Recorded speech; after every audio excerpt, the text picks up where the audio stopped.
Anymore. Oh well, we're recording now, so welcome. Perfect. Jumping right, just jumping in with both feet to the CrossFit Canada podcast. And Pat, you are, well, I'll introduce my guest today, but you are the second guest of our second season for whatever that means, And when I say second season, it's because you upload to Spotify. It's like, what season is this? Winter. But no, my guest today, I feel like out of the tens of people who listen, some will have no idea who you are, and some will have a great idea who you are. But Pat Barber, first of all, former CrossFit Games athlete, but both as an individual and team, right? Correct. Yeah. CrossFit seminar staff, and you do coach development, which we'll talk about. And then did I see a newest addition to the street parking family as well? Yeah. Joined the street parking family probably about 8 months ago, kind of behind the scenes, and then kind of forward facing in the last 3 months. So yeah. Very cool. So how we start off, we do introduce yourself, even though I have. Now, we normally do like introduce your affiliate if you're an affiliate owner, or maybe you have a garage affiliate. I do. You can introduce that. Yeah, so introduce that. And we do question of the day. Since as we record this, it's the second week of the Open, which will be announced coming up. Do you have a second favorite Open workout? Will be your question of the day. So for name, affiliate, and season 2, second favorite Open workout of the second Open workouts. Okay, all right, okay. We'll do this. Okay. I am Patrick Joseph Barber. You asked affiliate. I have an affiliate in my garage called CrossFit Vagabond. I call it a home for the wanderers because that's what it is. I find it to be my little sanctuary here. Let's see. What was the other question? You had second favorite Open workout. Second favorite Open workout. Geez. I mean, there's definitely been some over the years that I would put up there as just being like, there was one back in 2011 that was like a squat clean thruster. So it was a cluster workout. Yeah. Like max cluster. It was like, I think it was just max clusters. That was probably one of my all-time favorite ones. So if I'm using that as the litmus test for my favorite, I would say second favorite. I loved 7 minutes of burpees. I mean, I hated it as like doing it, but I loved how mad the world got at it. I loved how many people were like, this is biased, and like just complained about it. And it wasn't like it was a good workout for me, but it was like, it was just such a raw capacity test that required no skill and nothing other than just grit. And I really appreciated that. 7 minutes of burpees. Everyone can throw down. I think that was that'll be my second favorite. Well, I always tell like my members, so that was my first ever CrossFit workout. No way.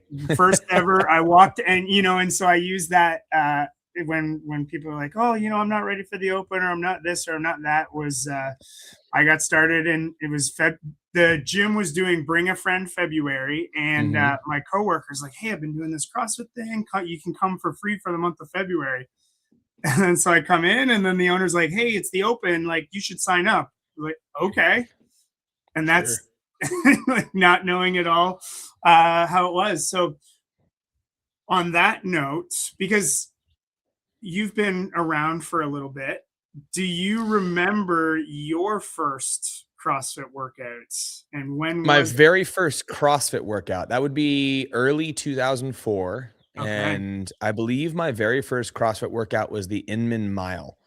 Okay. At least that's the very first one that I remember, and I'm pretty sure that was it. And if you don't remember what the Inman Mile is, it's where you carry your own body weight on your back for a mile. So you throw a barbell on your back and you do your own body weight. And every time you put the bar down, I think you have to do squats with it.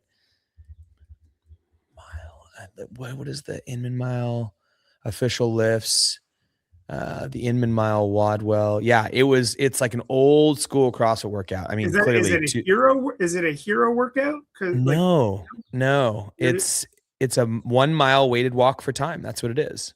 Yeah, that's all it is. So it was a 1 mile weighted walk for time. So it's your body weight. So I did it at body weight, but I think the actual Inman mile is 150% of your body weight.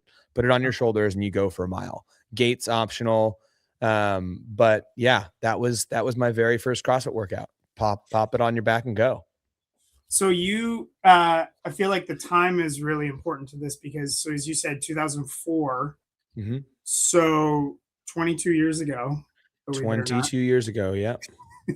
Yeah. But it was a totally different thing in the sense that I'm assuming, right or wrong, this wouldn't have been done at an affiliate. This would have been, you found the old website. Probably then it was even the bad color where you couldn't read it really couldn't print it.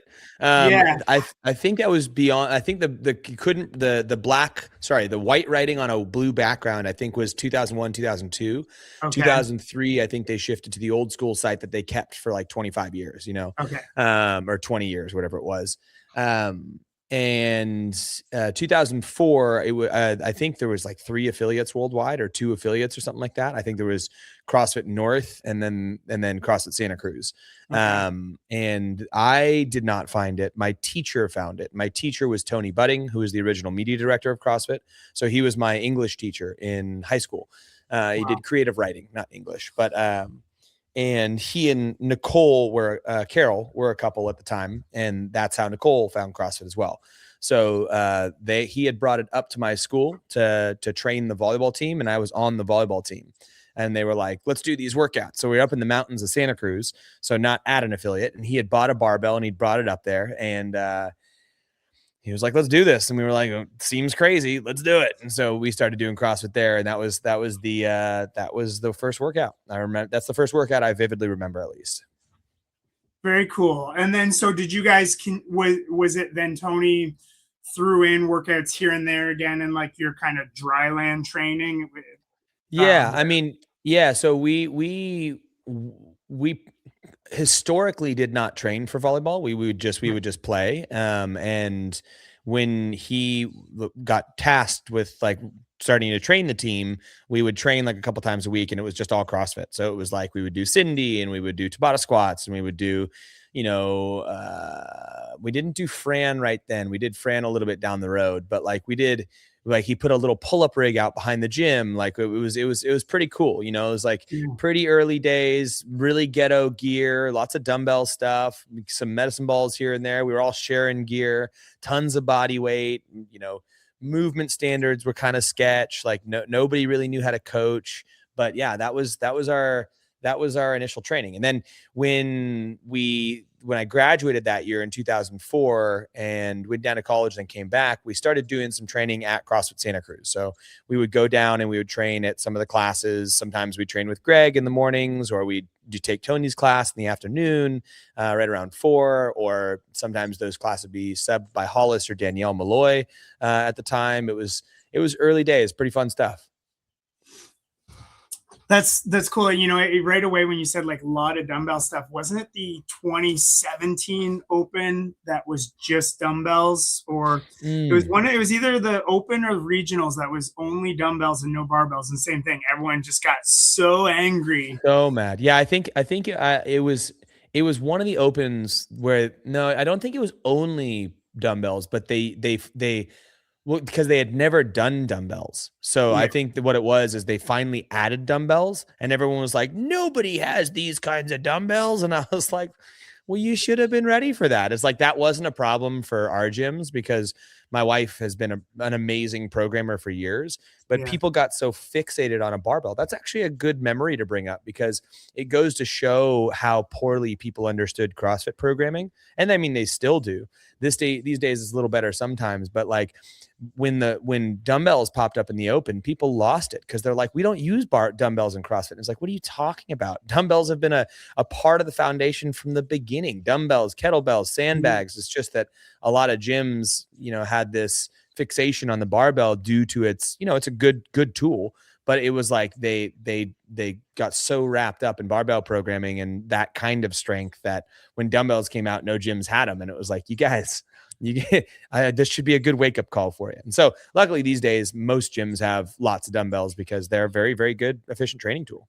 Yeah. I mean, as Greg said, reading, or he'll tell the story, like he had the Ted Williams Sears and Roebuck dumbbell set that we could go. But the interesting thing about, like, they say, like, study history so history doesn't repeat itself, but CrossFit, it's like the opposite. Like, hey, study the history of CrossFit, because it will repeat itself. And anytime you think at this point something hasn't come up, it's like, no, that's come up a long time ago, multiple times. Exactly. I mean, if you look at some of those original days, it's just like the actual method has not changed, especially when you talk about it coming from the source. There's a couple things added here and there, like that you could say are added in a better way, but like the vast majority of the core content has not changed. It's shifted in the public perception of it, and it's shifted in how a lot of affiliates play it out.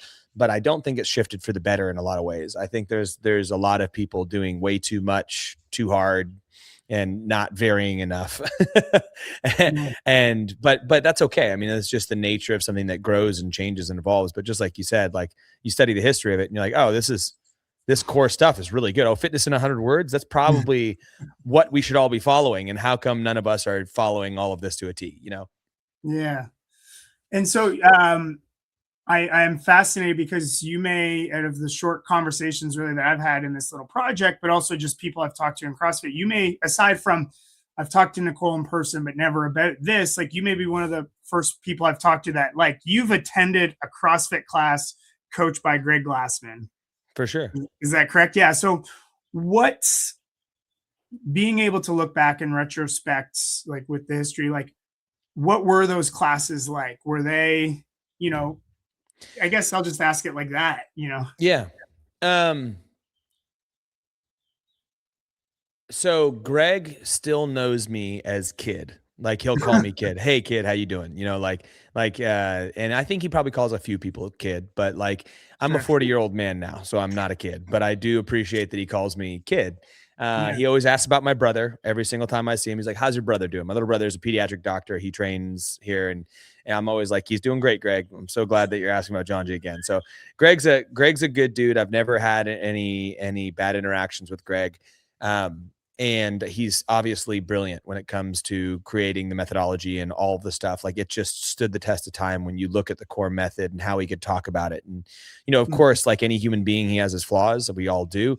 But his coaching and his class, like you asked, so his classes were very not strict, but they were blunt. It was like, I wouldn't call him a particularly elegant coach.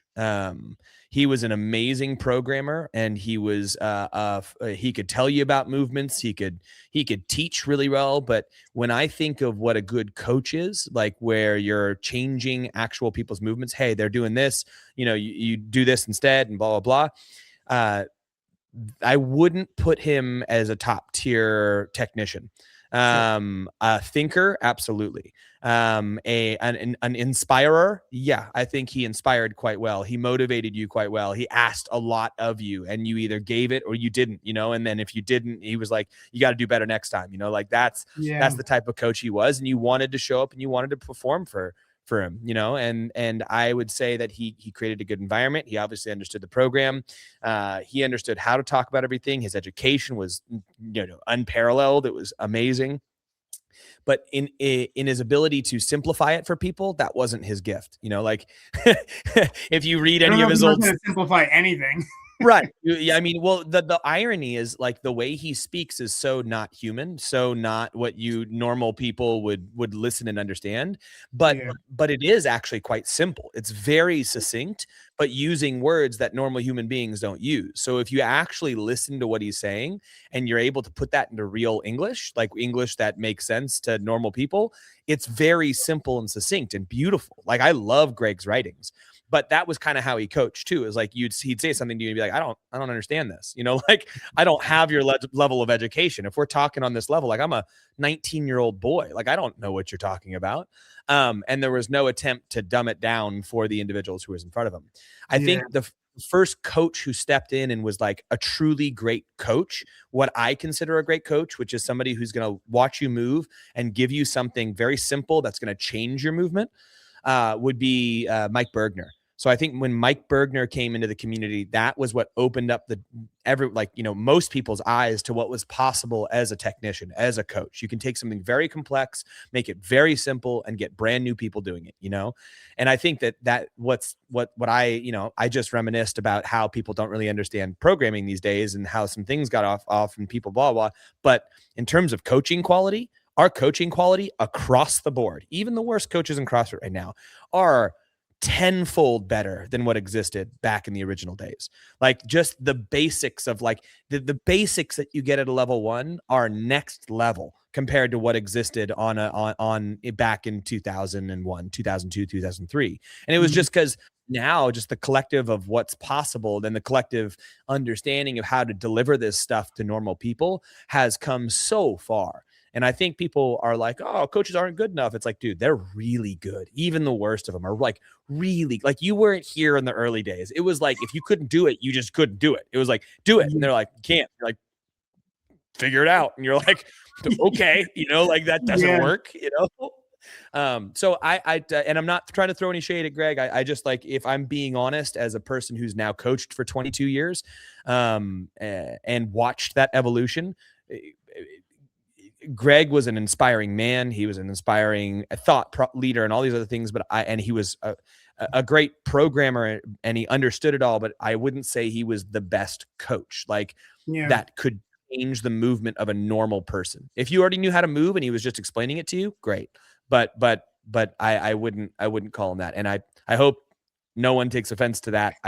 I'm reminiscing of those times.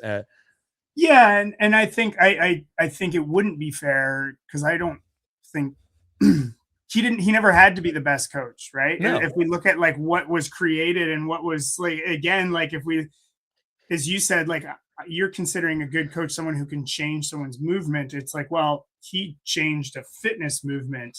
Yeah. And it's oftentimes the talking heads on the socials will often always criticize Greg's physical appearance in the sense that, like, you know what I mean? It's like, oh, this is the creator of CrossFit and he's barrel chested and not in great shape. It's like, he doesn't have to be. He got all of us into great shape. Like 100%. Yeah. Like there is a certain element of demonstration and whatnot. And that's what we strive for, but it's not what's needed to be efficacious. Sorry. Yeah.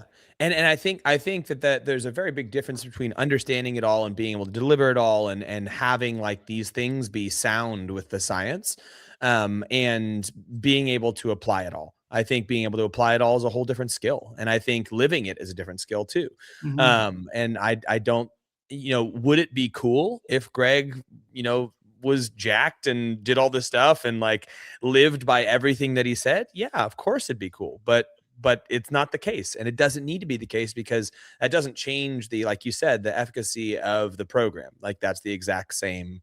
It is as efficacious as we want it to be based off of how we apply it. Well, and like having never thought about this till just now, but like him being a staunch libertarian and was like, in the early days, someone said like, hey, like you can become a billionaire off CrossFit by taking as big a piece of the pie as possible. It's like, well, no, I don't need to take a big piece of the pie. I want to make the pie as big as possible so everyone can have a piece. And it's almost like the same thing with the fitness. Like, well, I don't need to have myself be fit. I'm going to make everyone else fit. Totally. So, but we're here to talk about you. You're the interesting one here. But you are, speaking of coaching, like you're training in Santa Cruz. When did your coaching journey begin? Like when did you say like I want to start doing this, or did you just get thrown into it in those days? Well, so it started pretty slow. I graduated high school in 2004, went down to college at Cal State Northridge, hated it, left after about 4 months, maybe 5 months, came back up, started working at a local resort here, doing room service and going to a community college. And then during the week, I would take my tip money and I'd go in and Tony used to let me take classes for $5 a class. So I could drop in and give him $5 and take class. Right. Yeah. So I would periodically go in and train, and I'd train a couple times a week, and I'd meet with my friends. And, at that time, I ended up going back to my old high school and coaching the volleyball team. So they hired me on to be the head coach of the team. So 2004, late 2004, I coached their JV team. And then 2005, I came up and coached their boys varsity team. So it was funny because these were my friends from a couple years before. They're only a couple years younger than me. I went to a tiny little private school. My little brother's on the team, all kinds of stuff like that. But obviously I was going to take them and make them train. So I made them do CrossFit. And I had all these young boys who were just a bunch of goobers in high school. And I didn't know how to move super well, but I knew how to do everything, but I couldn't communicate it particularly well. And I didn't have really good examples for what coaching was, right? It was just like, here's the movements, make people do them.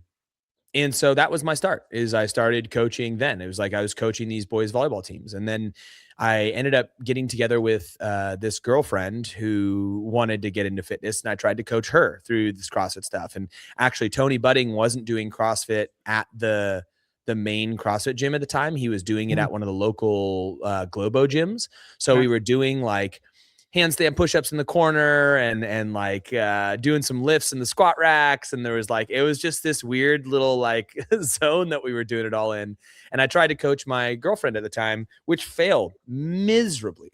It could not have gone worse. I thought I was the shit, and I was like, just do it, because I could do everything. And so I was like, just do it. And then she couldn't do it. And she was athletic, but she just needed something different. I was like, I hate this so much. And so that didn't work out super well in my coaching career. And then what ended up happening was Tony Budding, one day I'd quit my job and I drove by Santa Cruz and across the Santa Cruz and went in and trained. And there was I asked Tony, I remember the workout we did that day. We did Carabell, which was Karen Isabel combo. So it was Karen, 150 wall balls, Isabel, 30 snatches at 135. And my 1 rep max was 155 at the time. And we did that, but it was mixed together. So you do, it was 5 snatches, 3 snatches, 10 wall ball. Oh no, 15 wall ball, 3 snatches for 10 rounds. That's what it was. And it destroyed me. I mean, I weighed 150 pounds and I was this little kid, and Tony it was fun. But afterwards I was like, I just quit my job. And Tony's like, do you know how to, film video or edit video? I was like, nope, but I can learn. So Tony brought me over to his house, sat me in front of his laptop, this old MacBook, and he had a Final Cut 7, a demo version of it. So this old editing program. And he's like, here's a clip of Annie Sakamoto, and it's filmed from 2 sides. I need you to upload the footage onto the computer off this high 8 tape, put it onto the computer, and then from digitize it. And then from there, and you have to digitize it in real time, right? You can't just drag it over. It's you have to watch the full thing. And then from there, you put it into Final Cut, render the whole thing. And then I want you to do 2 clips, one forward on, one side on, sync the 2 clips, and then we'll add some stuff there. And he's like, here's a blade tool. Here's how that works. And then he sat me down. I was like, edit this video. And it's you can't even really go online and ask how to do this stuff at the time. You just have to and the app was so big and over the top. And I'm like, what's going on? So I learned after about 12 hours sitting in front of this computer how to edit a 30-second clip that I don't even know if it ever got used, and ended up making this little clip of Annie Sakamoto. And then he's like, would you like to edit video with me and film? Because we do these seminars around the country, and I can't pay you, but I can fly you everywhere and feed you. And I was like, sure. So I started flying around the country holding a camera for CrossFit. So I was basically behind the camera filming every single seminar. And at the time, all of the seminars were like, 60, 80 people. They'd have like 10 to 20 trainers on. Were these 3 days? Sorry to cut you off. Were these still the 3-day seminars as well, or was it down to 2 at this point? They started with the 3 days and then they went down to 2 days, like right pretty early on as I started filming there. But when I would go to these, they would have all of the specialists were there. So like Mike Bergner would teach Olympic lifting. Mark Ripito would teach powerlifting. Buddy Lee would teach jump rope. Rob Wolf would teach nutrition. Greg would teach all the CrossFit stuff. Nicole might come up and teach some nutrition stuff, like, or some nutrition stuff or some other CrossFit stuff. It was like, it was all the people who were the founders of those components and like adding to the knowledge. Right. And so and the way we used to film is I would film start to finish every single one of the lectures, and I would film every single breakout group. And and so you'd sit there and I'd sit behind the tripod and I would be the guy who's just following. Right. And you're trying to make it smooth on this tripod, following Greg pace back and forth. And I'd mic up every single lecturer and I'd do all this stuff. And then I'd have to go home and take all that footage and put all that footage on the computer. Have to watch it again, or pretty much watch it again. We'd say, yeah, pretty much. And then he'd be like, let's pull clips from this. So I'd take a 3-day weekend worth of clips and scroll through all of it, trying to find tiny clips that are nuggets of good information. Right. And then with those nuggets of information, you have to reduce those down and down and down. And then those would be what made it on the site. So that was my job. So I basically got to see like all of the best coaches delivering their material over and over and over again. And it just like, through osmosis, like was beat into me. And then eventually in like 2006, 2007, I was like, do you guys think I could coach? Like, the original CrossFit Santa Cruz had split into multiple gyms, and CrossFit Santa Cruz, the name went to the west side of Santa Cruz with Hollis and Danielle Malloy, as well as Mally Amundsen at the time. She was the main owner, Greg and Mally Amundsen. And I was like, can I coach with you guys? And they were like, sure, you can have a 4 o'clock class. They didn't have a 4 o'clock class. So I had to make my own 4 o'clock class. So I was like, cool. So I started a 4 o'clock class, and I had some friends come in and slowly grew my 4 o'clock class. So like one person, then 2 people, then 3 people. And then I would sub for other classes. And then I got the 5 o'clock class. And then all of a sudden I'd start getting my own other classes. And I just, eventually got decent at coaching, and then applied to went and took the level 2, which is now course. Well, it was way before the coach's prep. It was like 3 years before the coach's prep course. Okay. So it was like, it was a level 2 that's more akin to what the level 4 ended up being, where you just got brutally analyzed. I think it had like a 10% pass rate, and you would just get like, you'd show up, you get taught like 3 things, and then they'd say, here's a movement. You've got 6 minutes to teach a clean to this group of people. Okay, now you got 6 minutes to teach wall ball, 6 minutes to teach squats, 6 minutes, and then you'd get these evaluators like E.C. Sinkowski and Pat Sherwood and Freddie Camacho, and these guys would just evaluate all the trainers, and they'd sit in a room and tell you, talk about it and give you a passing or failing score. And then I ended up taking that and I ended up passing that. And then I was like, can I come on staff? And they're like, you can try it out. And you show up on staff and they're like, okay, well, you've got the squats. And then you've got Dave and Nicole with clipboards behind you watching you coach the squats in the squat group. And they're like, pass or fail. So that was how I started. That's wild. So then, like, if you think about like history repeating itself, the level 4 now, and now in its second, well, I don't know second, but I mean second iteration in recent time. I don't know how many iterations it's been in. And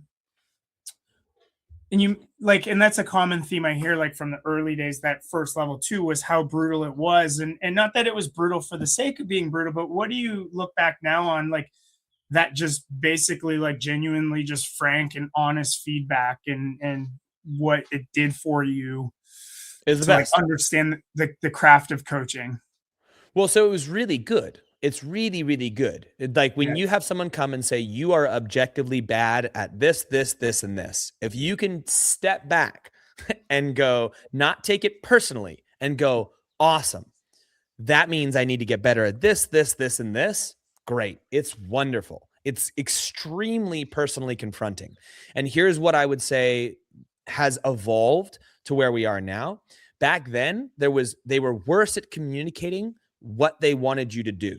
So on the front end, you didn't know what you were trying to do. So they were like, they couldn't articulate, this is what would be great, right? In addition to that, there were like no examples of what great looked like. You had like I don't know, you had like Adrian Bosman and Mike Bergner as like real good coaches, and everyone else was, and you never got to see them coach. I was gonna say you couldn't go on their Instagram or watch them. Maybe at this point, was the CrossFit Journal up and running at this point? It was, but it wasn't. It was centered around knowledge. It wasn't centered around practical application. Like, hey, here's an hour-long class of somebody coaching. And I would say that's still one of the things that in our community we need more of. Like the best coaches that I've ever seen, they come from people who are like gyms where they met a really good coach and learned what really good coaching was. Like it's the quickest way to develop is to be under somebody who's really good at it. And then you see what's possible and you emulate that. So we didn't have those people. So like that, it was the Wild West. We were showing up to this level too.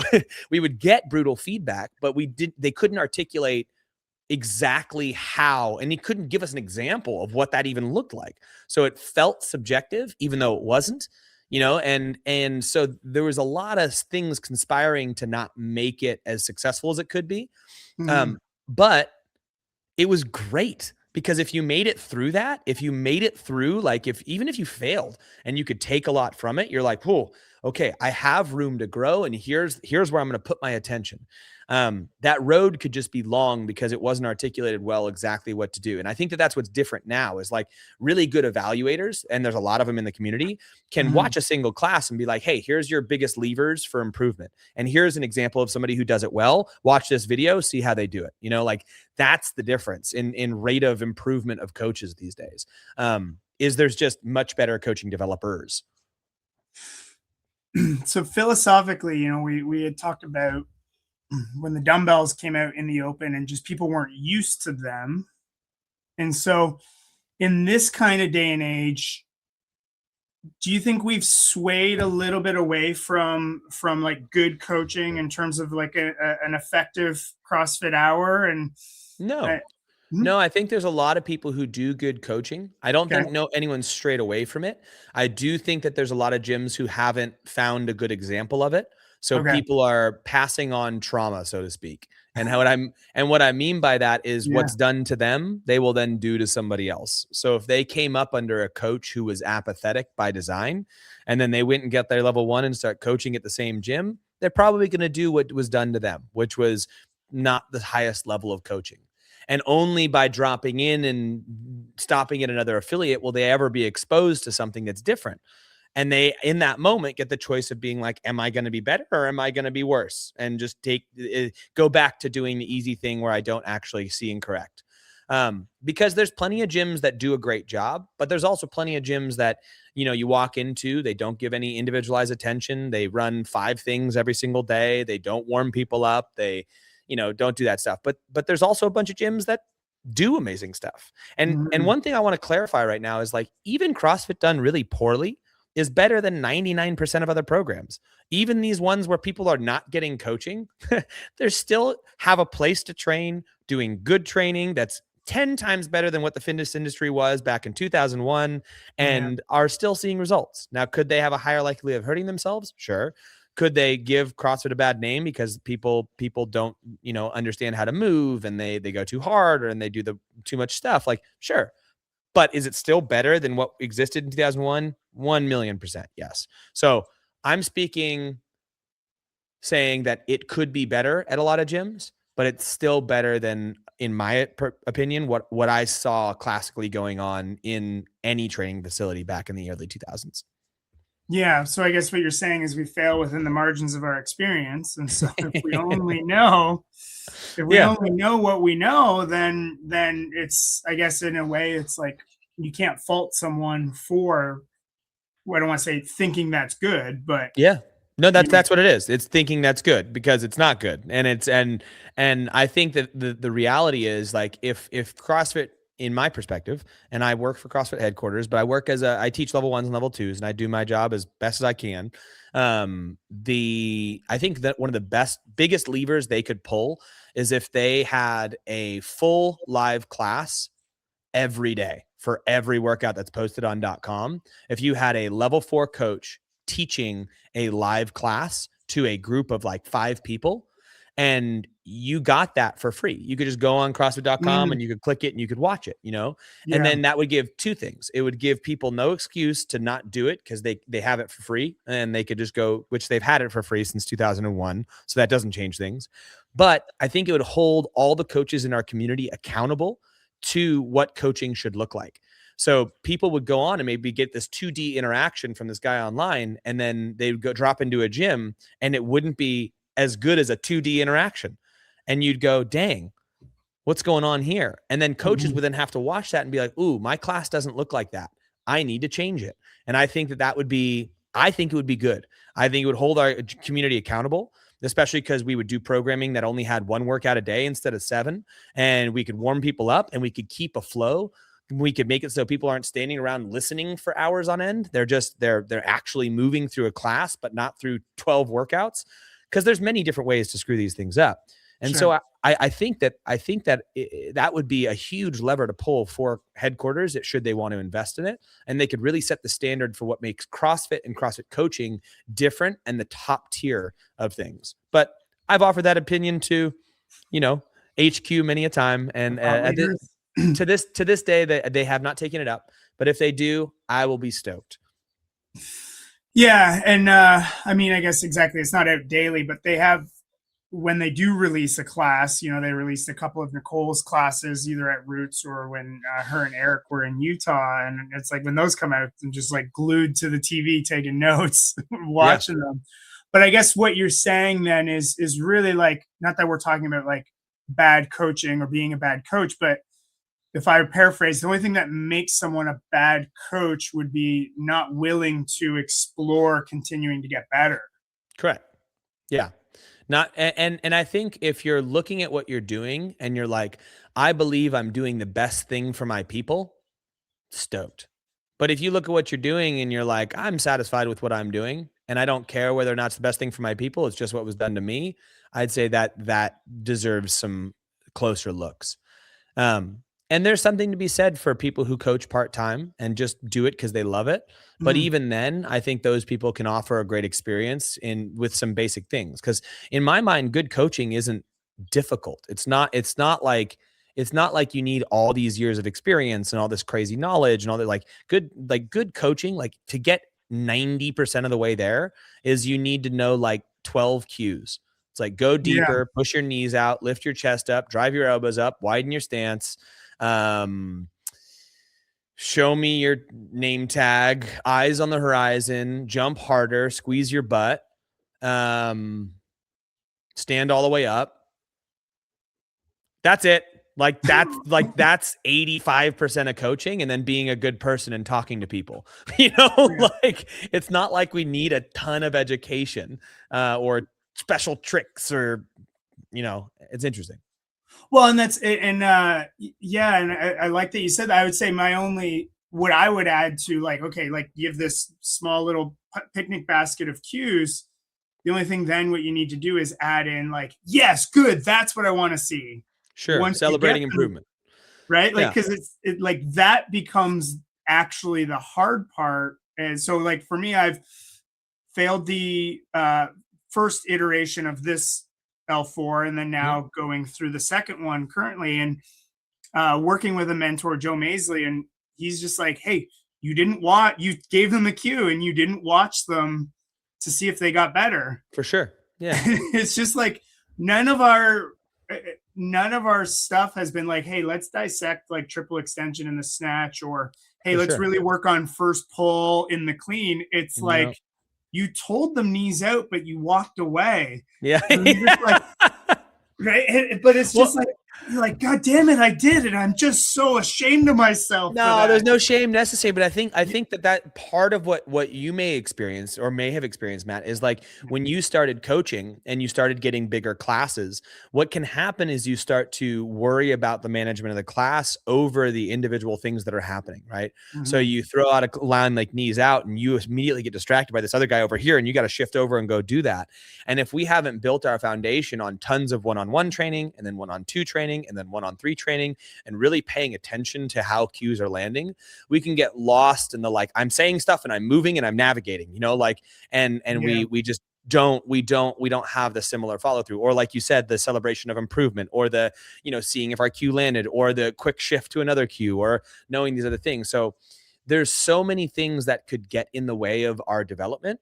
And that's what makes coaching development so unique. And I think that I say that it's this handful of cues, but it's how those all play out are going to be unique to the individuals who are in front of you and your level of ability to see how things are going and make the right call in those situations. So there is a certain level of growth that happens. Like I would say, like, as coaches develop, they develop the simplest things to say to get the most amount of impact. Whereas when you're newer, you might have to say 5 things to the same person to get them to do the thing. Yeah. And which then slows down your class, and you're everyone else is standing there and you're sitting there panicking, and then it exacerbates itself and you're like, what's going on? So it's almost like better to throw out a cue and then move on real quick, because then at least you saw them and you did that. So it's a totally understandable that you end up in that place. But at the same time, like, yeah, sometimes we need to take the step back and go, okay, well, like for you, it was not seeing and correcting. It was seeing, correcting, and then seeing again. You missed that Right. second part. For many other people, it's not that they just don't do the correcting. They never even say the thing. And then some other people, they're just saying stuff that's like irrelevant. They're saying it to the larger group. And you're like, what are you doing? So like there's so many areas. And then here's the fascinating one. People who are technicians, like really good at seeing and correcting movement, but cannot sense how boring their class is. And Right. they can't. It's like a dinner table where the parents got into a fight and now everyone's sitting there in silence, and you're like, what is going on? Like, how do they not feel this? How do they not sense how ugly this situation is? And then they wonder why their gym doesn't grow, and they're like, I'm coaching so much, and I'm like, yeah, but this is not a good feeling. Like, how do you not feel that? Like, that's Yeah, why I've been holding a deadlift with an empty bar for 6 minutes and you're yeah. still talking.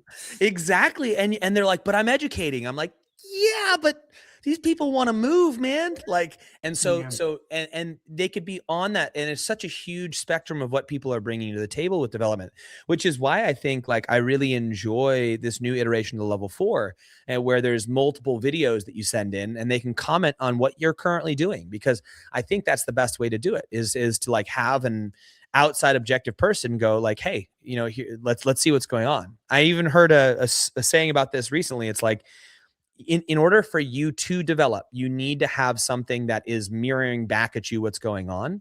But like, you think about it like it's the back of your head. Like, in order for you to see the back of your head, someone has to stand behind you and tell you, or hold the mirror back here so you can see it. Until that happens, you're never going to see it. So like, you could have all these patterns that you think are working really well, but you need an outside perspective to help you grow and go, hey, check this out. You're not seeing this. And you're like, whoa, I didn't know that was back there. And I think that's required for real growth. And unfortunately that you can't do that on your own. Well, and that's like, this isn't in any way a criticism of the CrossFit training level method, because I think it's fantastic, best in the world. But like, you pass, to your point about like the technician, like you pass the level 3, you've demonstrated a mastery of knowledge in CrossFit, but then applying that to a class is a totally different animal. Different. Yeah. And, I failed the level 4 by 1 point. Brutal. And, well, but here, and then I'm not even kidding. Like, I'm not trying to sound any way, but like the worst thing I could have done would have been to pass. For me, like, and I just truly mean that, because like the margin of growth that has laid in that 1 point, for me has been huge. And it shows you like, okay, you can get to this point, you can get to this mountain, and then it's like you get to this mountain, there's like it's not, oh, I still have all this to climb like the Simpsons. Like, no, up there. Yeah. It's like, wow, look how much more opportunity I have to kind of expand on this thing that I think I already know a lot of. I mean, if you have a growth mindset, like it sounds like you do, and a positive attitude, and it's still, that doesn't take away from the fact that it stings that you didn't pass. Like, you have to go through these stages of like, ow, you know, like, and to speak to your comment earlier about the early days and feedback, like feedback by being on seminar staff was brutal, was brutal for years. Like, you spend weeks and hours practicing and delivering lectures and memorizing the information and practicing and getting your jokes and delivering. And you stand up there, and every weekend you get pages of feedback on how bad a job you did. Pages of feedback. And this is something that's evolved, I think, with good mentors. They've evolved to give you things that are actually tangible takeaways, and in a way that you can hear it. But like, it was a gauntlet of fire back in the day. Like, you would just, like, every seminar you worked, you'd be like, you are garbage, you should go die. You know, like, that was how they did it, because it was all military, right? And it was like, like, they were all ex-military people. They developed a like feedback around it, and you knew that none of them hated you, but man, it felt like some of them hated you. And what was bizarre is, like, you've been out there being like, I crushed it. And then you'd get these lists of things. And what was fascinating is they weren't particularly cohesive all the time at, like, talking to each other, like the leaders. So you'd get feedback one weekend that would be contradicted by the feedback the next weekend about the thing that you switched. And then you'd have to find the truth in that. And like, so if you made it through that system, like, you were good, and you could handle some abuse, you know. But there were a lot of people, I think, that broke off, like that fell off in that system, that would have been great trainers had the ability to mentor been elevated, like, to where it is now. I think the mentors on staff are much, much better now. And even the ones who were from back in those times are significantly different in how they mentor people. But I do think it was a good system, and it was very necessary for the time. Like, you needed to have that level of brutality. You needed to be given that. And if you could make it through, you came out really strong on the other side. And so, like, I love your mentality around it, Matt. Like I guarantee you that hurt when you failed. Like, you were like, damn it, you know, like, but then you go, okay, well, now what? Like, well, you have two choices here. Like, regardless of whose fault it was, the fault is the past. What's my responsibility? My responsibility is in the actions moving forward here. What am I going to do? And I'm going to take it as, like, there's another level I can go. Let's do this. And that's what you did. And it's inspiring, Matt. I think people should listen to that and do that kind of stuff. You had plenty of people on staff fail their level 4. I mean, and had to go through the same process. I think what happens is we end up in our own little isolated bubbles, and we don't get outside feedback, and we go to a place where they're evaluating you from the outside quite objectively, and it can be personally confronting. And you can take that and you can say, oh, it's just your opinion, man. Or you can not be a turd and grow.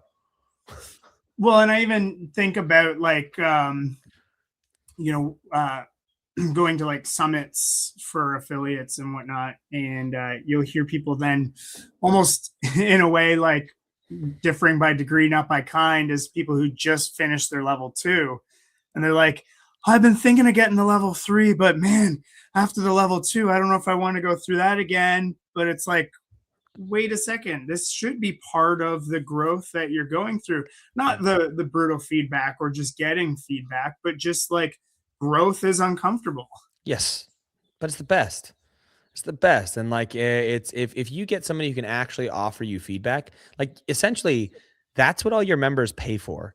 They pay for feedback daily. And if you build a culture that's centered around that, like, that's what I think some gyms don't do well, is they don't give enough cues. They don't give enough corrections. And then their members are in there running the show, and they're like, we shouldn't do this program. We shouldn't do this. And I'm like, dude, you're the master in your domain. You should be giving those people feedback on their freaking shoe choice. You know, like you're the one dictating the lifeboat. You're the one who built this ship. So it should be all your exact vision. And that's the beauty of a licensee model like CrossFit is.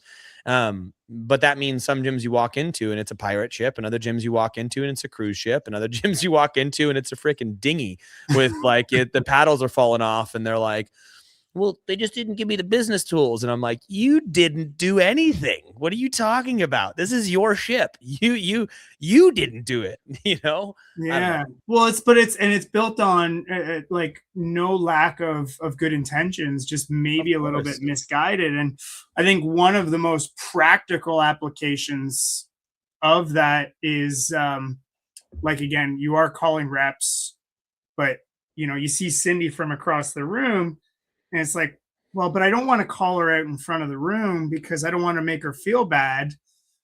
But so you say, okay, everyone elbows up, and then no one does it. But yet, like, they want to hear their name. And guess what? If you say Cindy elbows up, what happens to the 3 people like 5 feet away from her? Sure.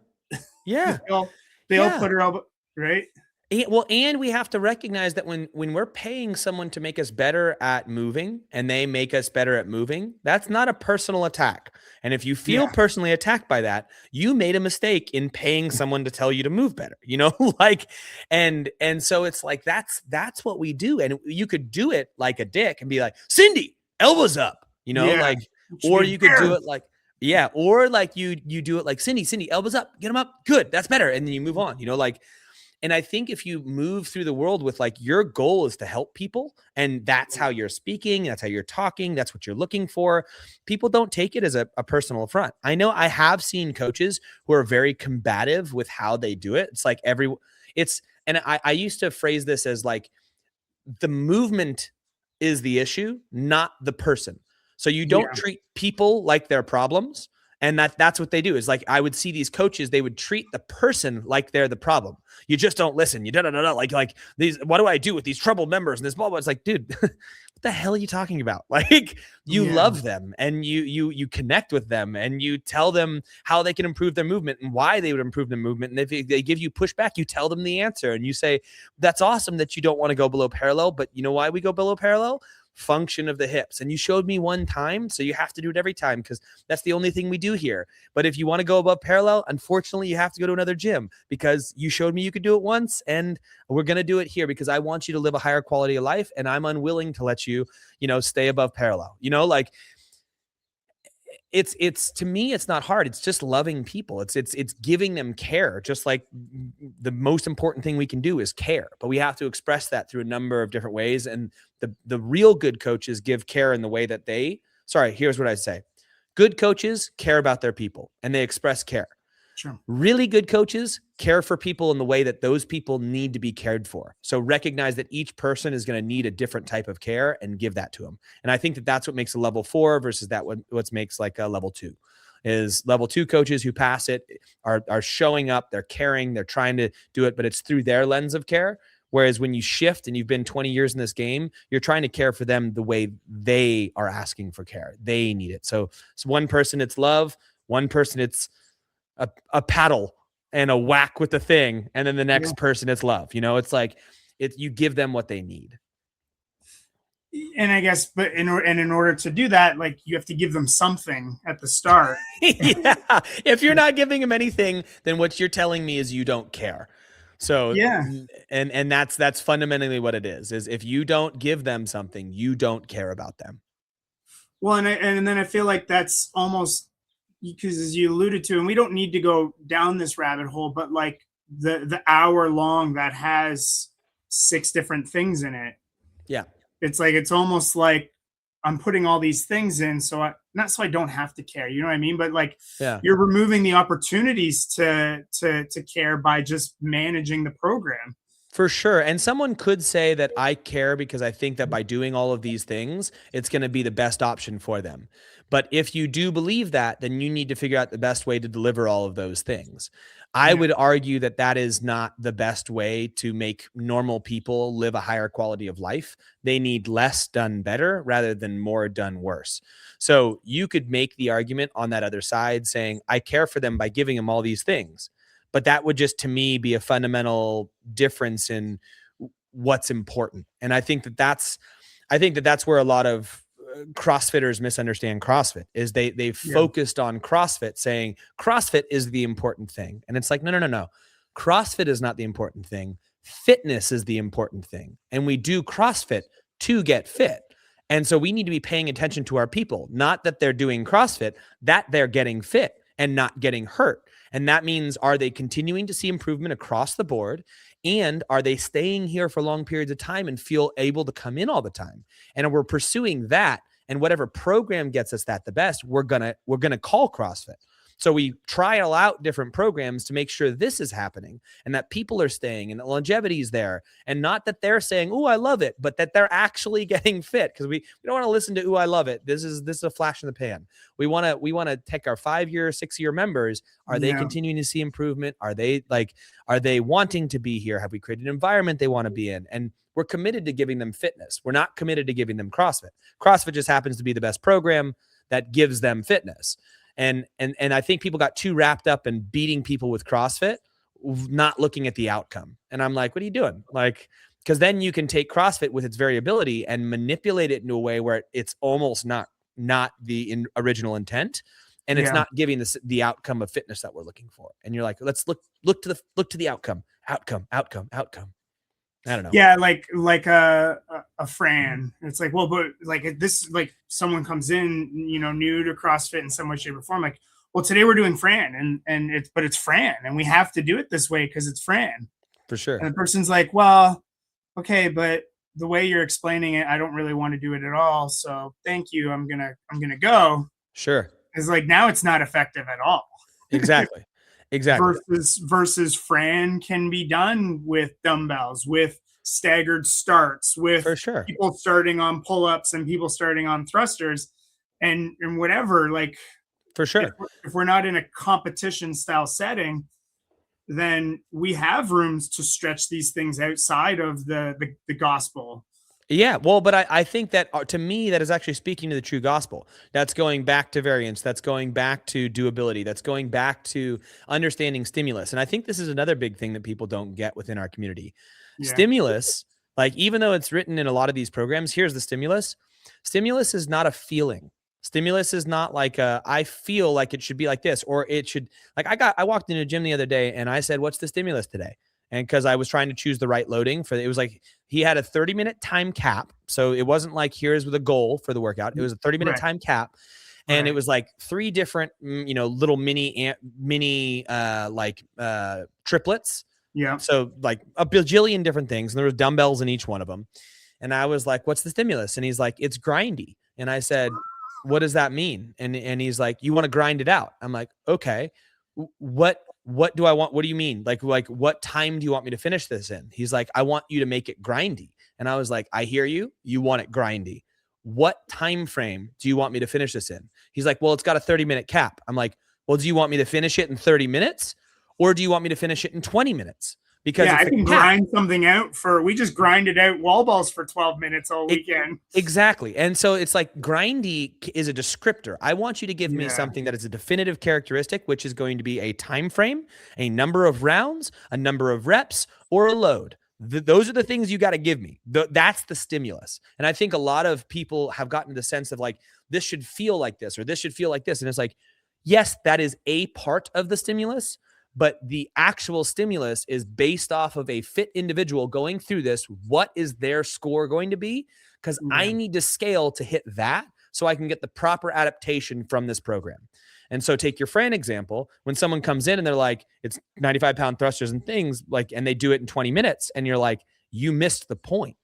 What are you doing? Like that, you didn't do the workout. You did a different workout that involved the same movements. And so that's another big one that I think people are just whiffing these days. It's like, they don't know how to scale because they don't understand stimulus. Like, you can't scale someone if you don't understand the stimulus. If you're telling me it's grindy, I'm going to be pissed off.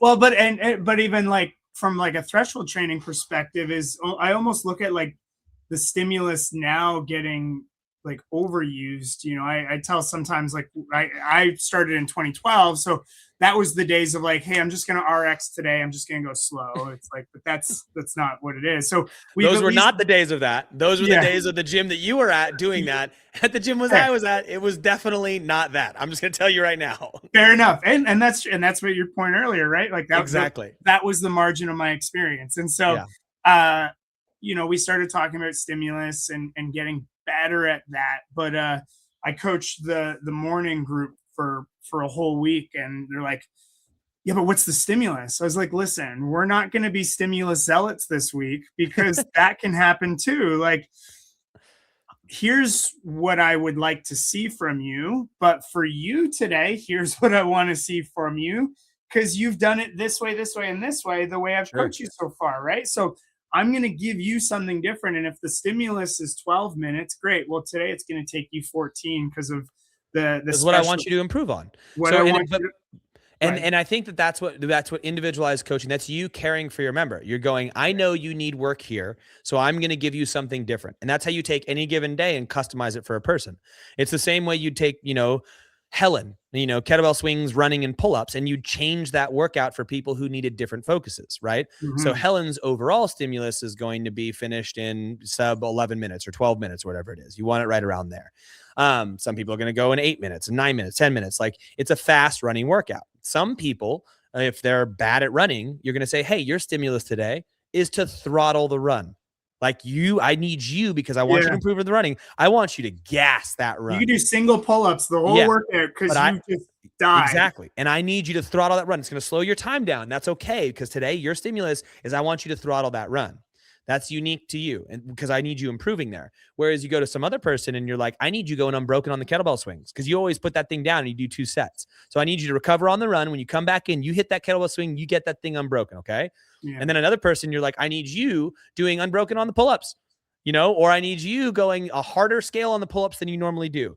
And that's 3 different stimuluses for the same workout. And people should finish in relatively that same time frame, but you're pushing a different thing in each one. So it's the individualized stimulus for the person for the day, with still meeting the larger stimulus of what the workout's there. And for some people, it might be that they need to take it a little bit longer in that time frame. But we need to understand that if they're doing that all the time, then they're missing the points of the workouts. So there is a lot to be said for making these individualized for people. Well, and we're getting on, but I do want to ask you one thing, because hopefully if people have made it this far, they're invested. But because you made me think of something, right? Is like, so yeah, we can agree that I think people are doing a better job at talking about the stimulus at the whiteboard. And they say, hey, like, I want these, let's just say for Helen, I want these kettlebell swings unbroken. And then, but then someone doesn't, and through the workout, the coach is like, I told them to they should do it unbroken. They never listen to me. They never scale appropriately. And I know sometimes coaches get pushback from members when they want them to scale or ask them to scale. So, you know, so I guess my question would be, if those 2 things tie together, like, I see the answer is like, you technically haven't earned their trust with your scaling options in the past, probably just because you've pointed and said, they should be unbroken, do the yellow instead of the green kettlebell, when it should be, hey, Steve, here's what I'm seeing from you. This is what I'd like to see you try today. And those, like, so, you know what I mean? So, yeah. And I think there's a varying level of control there. I think the better you know your members, the more you should be able to offer specific prescriptions. So there's like a generalized stimulus, like you said at the board, hey, everyone, I want you all going unbroken on the kettlebell swing today. And I think as a coach, you should always assume positive intent. So like, hey, you put the bell down. Was that did it get too heavy for you? Because we were trying to go unbroken. They're like, no, I just put it down. I was like, okay, cool. On the next round, go unbroken, hang on to that thing, you know? But that would be the check-in. You wouldn't go over and be like, I told you to go unbroken, you know, like, because then you're not assuming positive intent. And like you said, I do agree. You do need to build that trust with people, and that trust can be just curiosity. I think that's what it can be. It's a conversation, and you're objectively saying what you see. That, hey, it looks really light for you. Is there a reason that you're putting it down? You know, like, because if it looked really light, then why are they putting it down? And they were like, oh, it's feeling heavy. It's like, okay, I think you can do it, but if you really want to keep it, you know, like, you really want to put it down, you're totally welcome to put it down. And that shows that, like, you're trusting them with their own their own autonomy too. Like you want to give them that trust. Now, if it's on the other end of things where it's like, I don't want to scale, like I don't want to go down and load, it's like, then you have to ask, that's where you put the boundaries on like, cool, this needs to get done in this time frame then. Yeah. And if it doesn't, then I'm going to cut you off.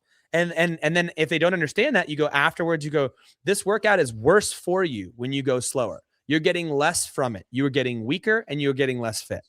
And if you can do it in this time frame, I'd love to see you do so. Now, if it's a movement thing where it's a safety thing and you don't want to go that because of the safety thing, you say, hey, I know you want to go there and you're really strong, but you're not moving well enough. I want to make you stronger. So let's go ahead and do this. And I think that level of confidence is hard for some people as a coach, but it is necessary. Like you got to put your foot down, especially with some of these big bullheaded dudes. Because if someone hurts themselves and then they don't come back, you can't help them anymore. Yeah. And so it's better that you have, you got to have this conversation early on, but go in with positive intent. Go in with like, hey, did you know that your back is super round off the ground with those? No? Cool. Let me videotape you. This is what you're looking like right now. That's maybe okay for 1 or 2 reps, but that spine might, those discs might shoot out. So we really need to either set that back or go lighter. Because what you're telling me is you don't have the midline for this. And I'd rather have you go slightly slower in time or slightly lighter than actually move poorly. Because I want you to be here. I want you doing cartwheels when you're 80. And this is not that direction. Mm-hmm.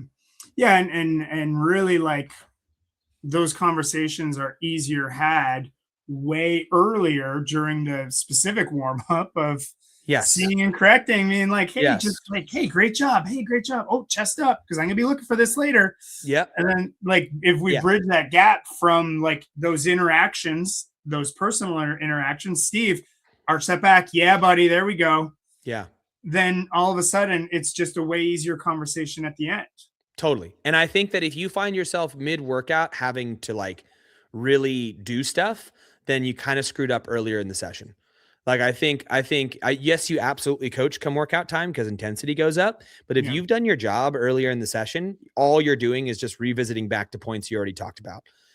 If you find yourself having to do a lot of changes and like stop. Okay, well, and then having a conversation mid-workout, you screwed up earlier on. And I think that that's a big thing that happens with people who have 50 things they got to get through and they finally get to the workout and all of a sudden these people are in the wrong places. So yeah, that's always been a thing of mine is like most of the coaching and people will even from seminar staff will disagree with me on this. I think most of the coaching is before the workout, most of it.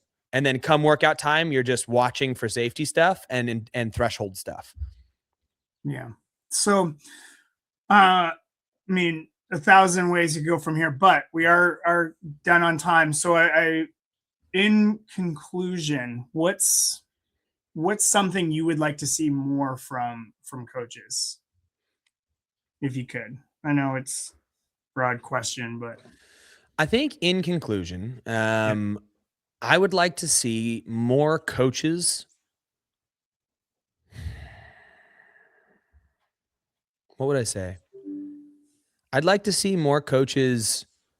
I mean, if we wanted to go back to the stimulus thing, just really understand the stimulus before the day, before the workout. They're like, this is the number of rounds that you should get.